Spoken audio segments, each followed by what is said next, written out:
Hello hi friends, നമ്മൾ ഇന്ന് നോക്കാൻ പോകുന്നത് ഇതിനോടകം തന്നെ 2 സീസണുകളിലായി 19 എപ്പിസോഡ് റിലീസ് ആയിട്ടുള്ള ടൽസ കിങ് എന്ന ഒരു ക്രൈം ഡ്രാമ അമേരിക്കൻ സീരീസിനെ കുറിച്ചാണ്. ഈ സീരീസിന്റെ ഓരോ എപ്പിസോഡിനും ഏകദേശം 40 മിനിറ്റിന് അടുത്താണ് ഡ്യൂറേഷൻ വരുന്നത്.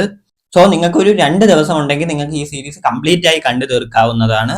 ഈ സീരീസിന്റെ സ്പോയിലർ ഇല്ലാത്ത വൺ ലൈൻ പ്ലോട്ടിലേക്ക് നോക്കുകയാണെങ്കിൽ, ഡ്വൈറ്റ് മാൻഫ്രെഡി എന്ന് പറയുന്ന ഗാങ്സ്റ്റർ തന്റെ ന്യൂയോർക്കിലുള്ള ജയിൽ ജീവിതത്തിന് ശേഷം ടൽസ എന്ന സ്ഥലത്ത് പോവുകയും അവിടെ ഒരു ക്രൈം ഓർഗനൈസേഷൻ സെറ്റ് ചെയ്യുന്നിടത്തുമാണ് ഈ സീരീസിന്റെ സ്റ്റോറി സ്റ്റാർട്ട് ആവുന്നത്.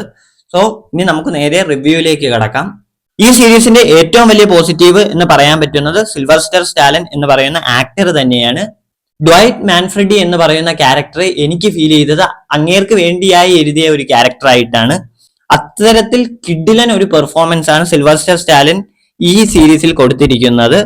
നമുക്ക് വേണമെങ്കിൽ ഈ സീരീസ് സിൽവർസ്റ്റർ സ്റ്റാലിന് വേണ്ടിയുള്ള ഒരു ട്രിബ്യൂട്ട് അല്ലെങ്കിൽ അങ്ങനെ ഒരു ഷോ ഓഫ് കാണിച്ച ഒരു സീരീസ് എന്ന് പറയാൻ പറ്റുന്ന സീരീസാണ് ടൽസ കിങ്.